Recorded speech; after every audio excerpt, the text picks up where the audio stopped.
Peace, family. In this video, I'm going to talk about the tricks the devil plays, plus signs that somebody is trying to play with you. And I'm not saying that the person who would be trying to play with you is the devil, okay? That's not what I'm saying. These are two separate things, okay? First, we're going to talk about tricks that the devil plays, and then, sidebar, we're going to talk about signs that somebody is trying to play with you, okay? All right, so in the last video, I talked about how to create your own lane, okay? And at the end of that video, I mentioned that while you are creating your lane, there will be times where you run into what looks like obstacles or dead ends. And at that time, you might be tempted to turn around and go back towards go back towards the past because the way forward seems too hard. So if you're creating a lane or you're building a path, when you reach what appears to be a blockage, the best thing to do if you want to create a lane and not go back towards the past is you have to be still. Okay, you do everything that you can do in that moment, in that space and place and time. But if there comes a point that you can't do anything else, then you just are going to have to be still and trust that a way forward will appear as long as you don't go back. Okay, now when you take a stance like this is something that a lot of people might call you crazy for. This is like, really like acting on faith, or not even acting on faith, being still on faith, like waiting on faith, waiting on God, I guess is what this is technically called. When you do that and you refuse to entertain anything except new, right? Anything except a new way forward. What'll happen is reality will shift around you to accommodate you. So whereas it looked like there were no options available, it looked like there was no way forward, because you refuse to go back and give in to that illusion that something is impossible, a way forward is made. It's like your faith, your stubbornness, right? Your unwillingness to move from that spot and go back. And you say, it's okay if I can't go forward, but what the fuck we not gonna do is go back, especially if you've come a long way, right? So when you do that, like I said, reality will shift around you because there will come an opportunity, there will come a way forward that is aligned with the way that you are already moving. Something will open up. And that's a kind of magic. Do you understand? Because you just made a way out of no way by standing still. I'm going to let that sink in. When you refuse to go back, even when you don't see a way forward, and you stand still on faith that a way will be made, when that way opens up, that's magic. Because you just made a way out of no way. Okay? When you use that kind of magic, it gets the devil's attention. Okay? I need you to know that. When you use that kind of magic, it gets the devil's attention.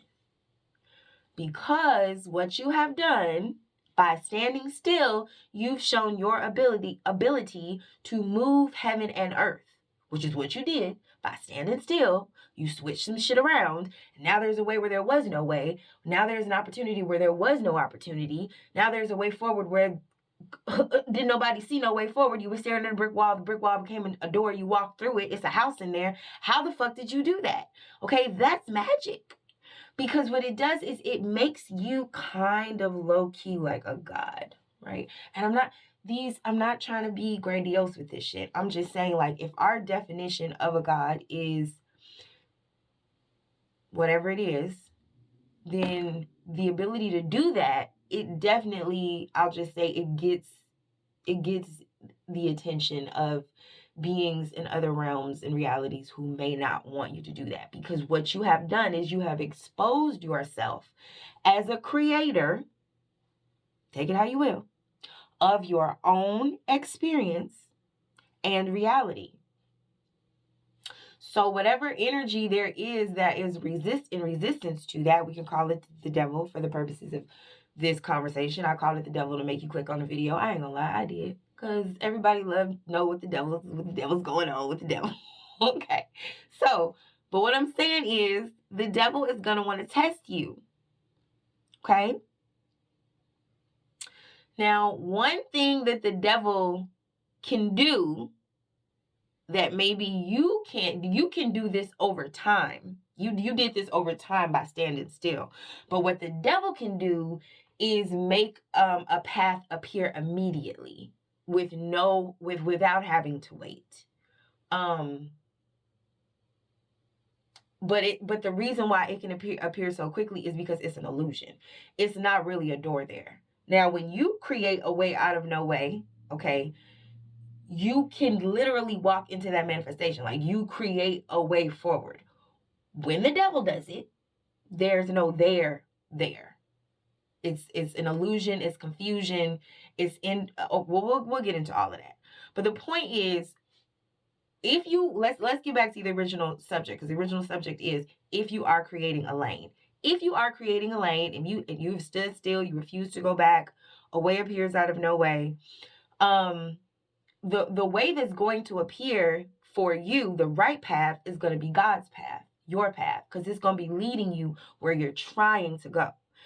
The thing about the devil's path is it will appear, but it's going to twist you and loop you back around to back where you've already been, or worse. Okay? So it's important to know the difference when you are, standing in faith and you are waiting for your way forward to appear.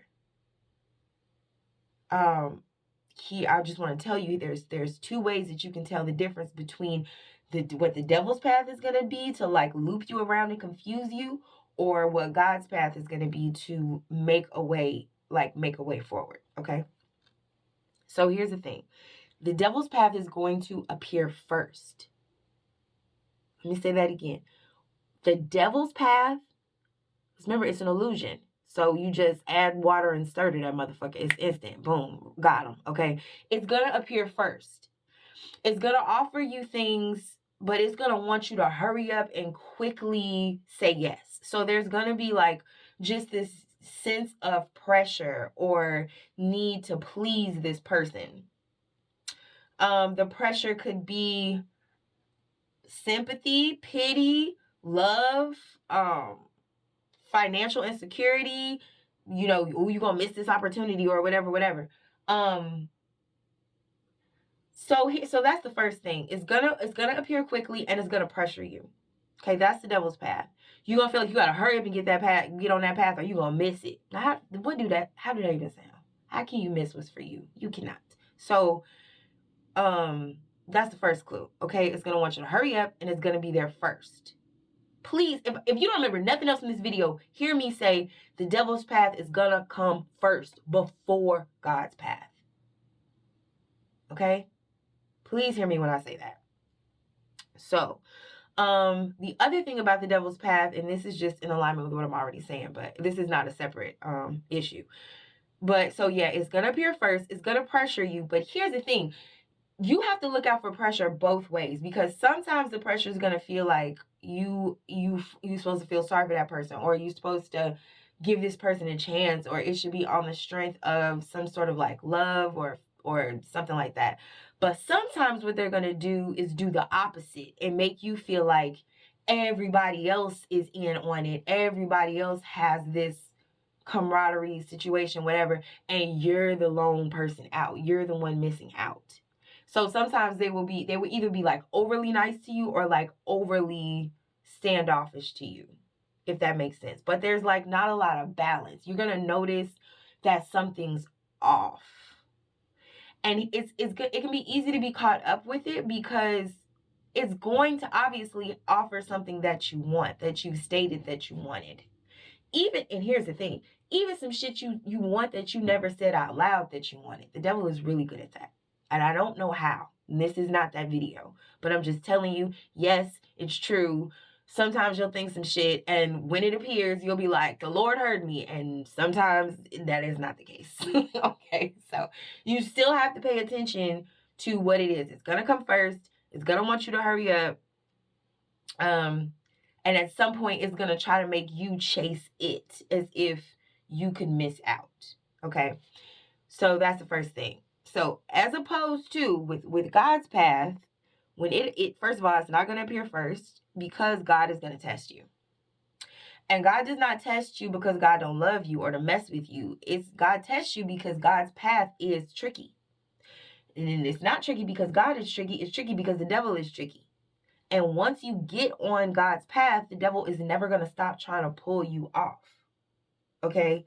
And I mean, you don't even have to take that to mean God and the devil. Like, that's just true. Think about relationships, right? Like, once a good person is in a good relationship, there's constantly these temptations to try to prove this person unfaithful.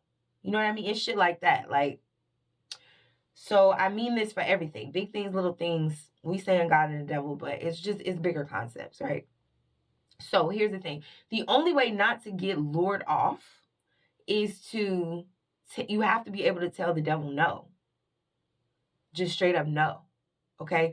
Because God's going to want to know that you know how to say no before you are allowed on that path. If you say yes to everything, then you will wind up so miserable. Okay? And God does not want that for you. God wants you to have a spirit of discernment so that you know when to say yes, you know when to say no, and you know when to pause when you're not sure until you are sure. Okay, so God's way is not going to appear until you have learned how to say no to the devil's way. And like I said, I don't mean that in like these huge religious biblical terms.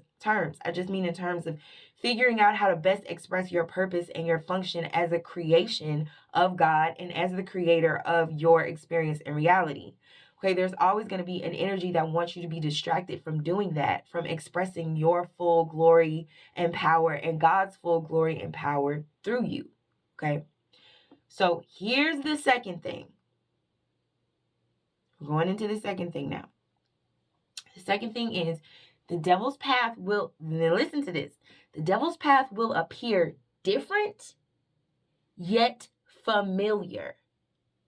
And God's path is going to feel similar, yet unfamiliar. Okay, let me say that again. The devil's path is going to feel different, yet familiar. And God's path is going to feel similar, yet unfamiliar. Okay? With God's path, you're going to notice that you have a lot in common with the people, places, and things that are on that path. You'll be similar to them. You might not look like them, but if you look deeper than the surface, you might have had past experiences that were the same, or family dynamics that were the same, or relationships or interests or experience. But it's like you're not going to know that unless you talk to these people and get to know these people and be around these people, even though at first you don't feel like you would have shit in common with them. Okay. And that's because this is a path that's going to feel unfamiliar to you because maybe you've never been in these types of rooms before. You've never been in these situations before. But the reason why you're in new rooms and new situations and new places is because you have changed, right? That is part of creating a lane. You have to change. You have to change and evolve out of the environment that you're in into a new environment. Okay, so now that you've changed, you don't match your old environment anymore. So basically, you're unfamiliar with yourself. You got to get to know who you are, and you got to get to know who these new people are who are on your level and who are on your vibrational level is what I mean. So it's like all of that's going to take some getting used to. And yet at the same time, this new unfamiliar environment, it really suits you. It suits you because it is similar to you, to who you are now. And it is exactly what you need and where you need to be. And this new self is exactly who you need to be. Okay? But on the other hand, the devil's path is going to feel hella familiar because you've been there before. Okay? You've done this shit before. The faces and names and titles and all of that, it might be different, but the vibe is the same. The dynamics are the same. The people are the same. And it's going to feel familiar, but it won't feel similar anymore because you've changed. So you might instantly feel comfortable with a person, place, or thing because it is familiar. But you'll notice that the longer you interact with this energy, the more it gets on your nerves, or it brings up old traumas and coping mechanisms, or maybe you pick up old vices. You start doing things that you didn't used to do.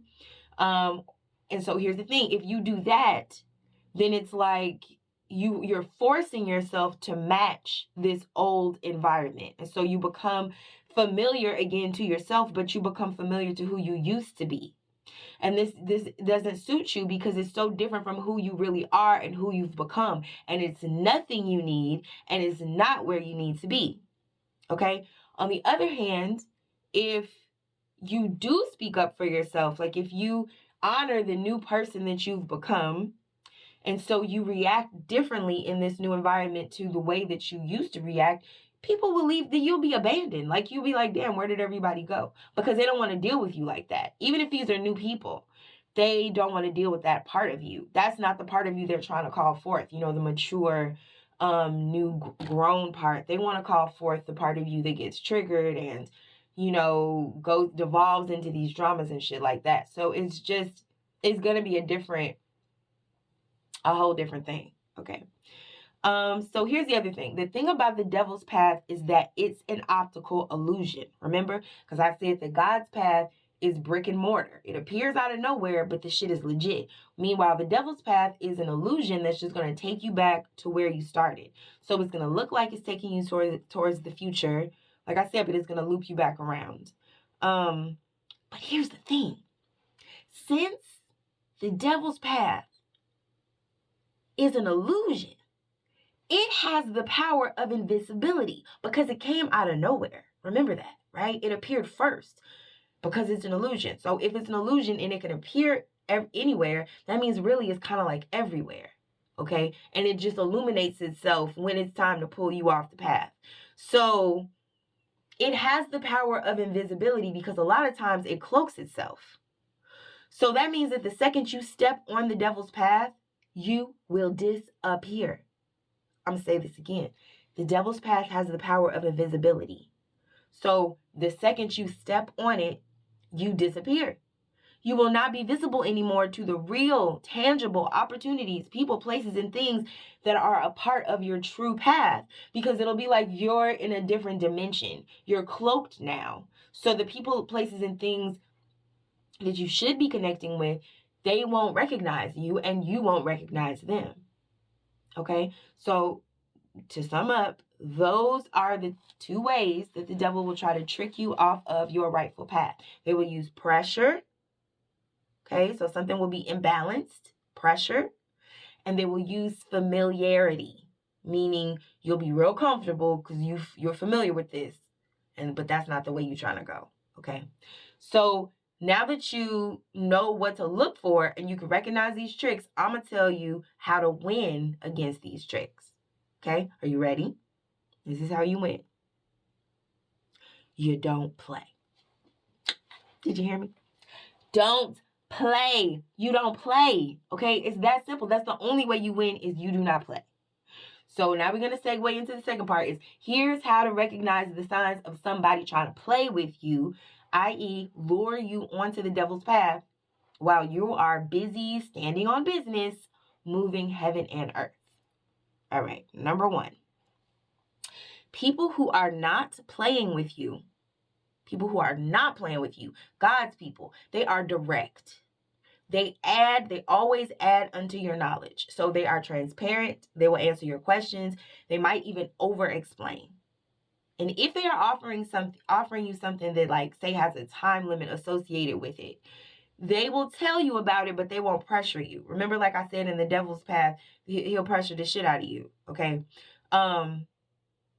Yeah, God's people don't do that, because they know that what's for you is for you, and if it's not for you, then what is for you is better for you, so they're not going to pressure you. Okay, they don't fuck with your free will. They leave you free to get what's best for you, and they tell you up front what you're dealing with, good and bad, because like I said, they're transparent, and they give you the space and the time to decide if you want to deal with that or not. People who are playing with you, they're going to fuck with your free will. What I mean by this is, it's like once you come to know everything there is to know, you regret fucking with this person, place, or thing. You say like, damn, if I had known this, or if I had known it would be like this, or if I had known you was really like this, like I wouldn't even okay. So people who are playing with you, they know that. They have observed you. They know what your standards are. They know, what your limits are. Because guess what? You're transparent. But they're not. So they will have peeped that about you. And so they just know what to conceal so that they will appear to be what it is that you fuck with. Okay. So they're, like I said, they're indirect. And this could be hard to recognize initially because they may talk a lot. But you'll notice that after whatever, all the shit that they said, you still don't know shit. You know what I mean? Like you're still missing key details. And you ask questions. When you ask direct questions, they're kind of evasive. So that's why you have to ask questions.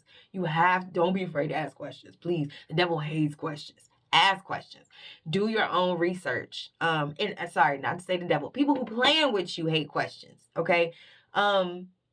Do your own research, because like I said, God wants you to have a spirit of discernment so that you know when to say yes, you know when to say no, and you know when to pause when you're not sure until you're sure.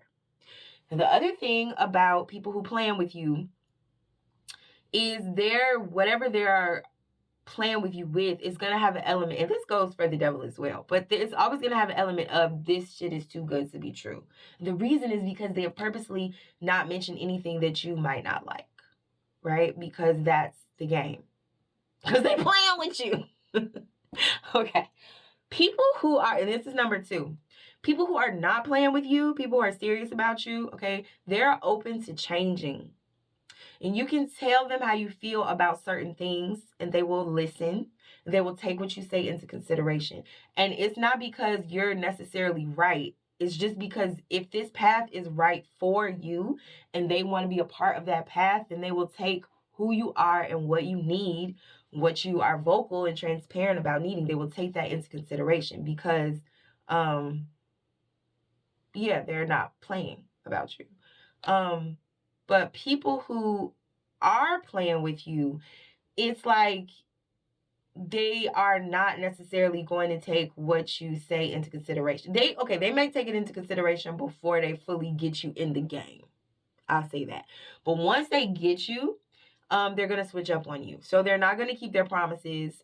Things are not going to be as advertised, however that means for you. But when you explain how you feel about it, as opposed to somebody who is serious about it, who will be like, oh my God, like, let's see how we can work this out or whatever.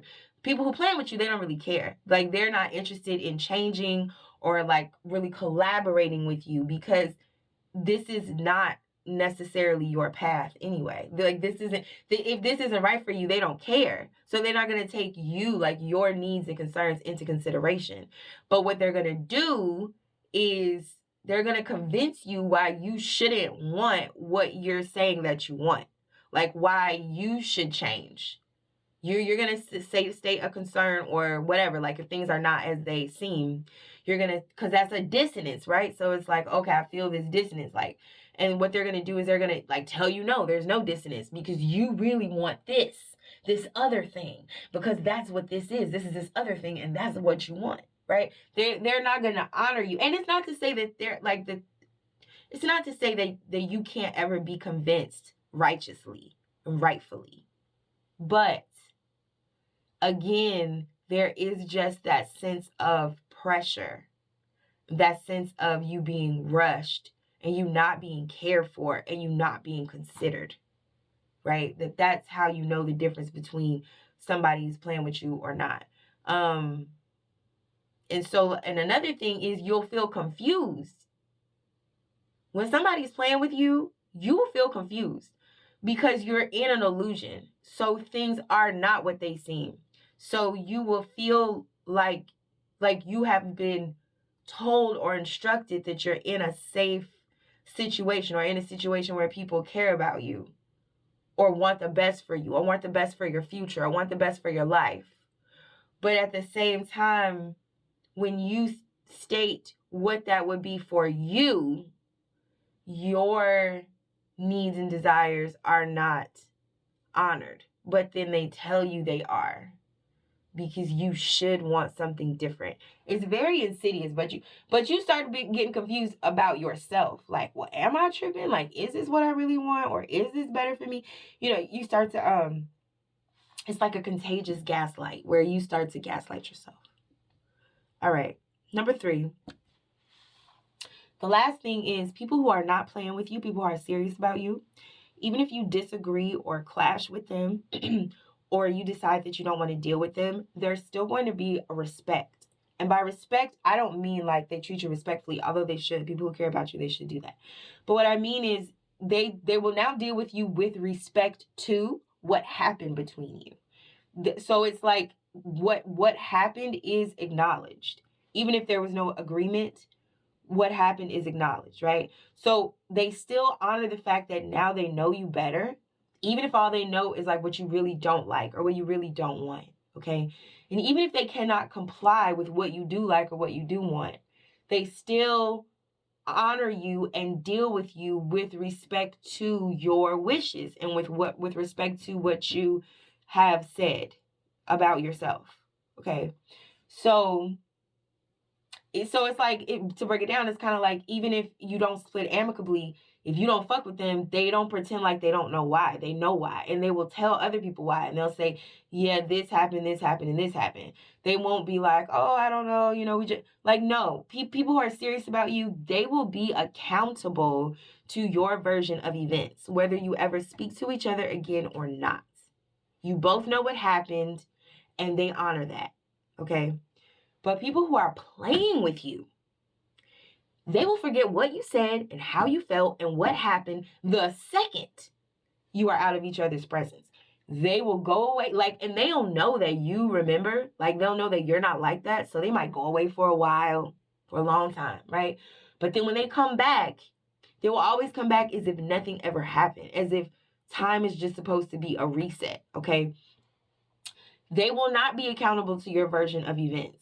So you might have to re-explain why you have a boundary with this person, or re-explain your preferences all over again. And then you'll feel like you're crazy because it's like you're in 2 different realities regarding the state of the relationship. It's fucking weird because it's like they have their idea of what the relationship should be, and then you have your idea of what the relationship should be. Okay, so that's weird. So I'm not saying all this to say that you should cut off the people that play with you. I'm not saying that, because listen, 9 times out of 10, the people who play with you are close to you. They could be your friends. They like platonic friends, romantic friends. Like they could be your partner, your wife or husband. They could be your family, your mama, your daddy, your sisters, your schoolmates, your sorors, whatever. All I'm saying is, like, it's never an enemy that's trying to play with you. It's always a friend. That's how it is when you were little, right? It's never somebody that really don't fuck with you that want to play with you, right? They don't play with you. So it's the people that feel like they can play with you who play with you, okay? So you have to treat it just like you did when you was a child. Don't get mad, but if you don't want to play, don't play. Just be like, I'm not playing with you. And you don't have to say that. You don't have to physically say, in situations like I'm although sometimes people do this, I'm not about to play with you. And that's real. But I'm saying, like, if it's a situation where maybe that's not appropriate to say, you don't have to say that. You just let your actions say it. You just don't move off your square, right? You don't back down from your position. You don't play. That's it. That's the only way to win the game, is you don't play. You don't advance into their bullshit, because the second you do in any kind of way, you have lost, because the object of the game was to play with you. Do you understand? Okay? So the second you play even a little bit, they won. It's a very simple game. It's a stupid ass game. Ugh. Okay? So just don't play. See that shit coming, don't even engage, don't play. Do not advance into other people's bullshit. And trust and believe they'll just move around, okay? And they will find somebody else to play with. And then the path that God has for you opens up. Because guess what? God's path is a serious path.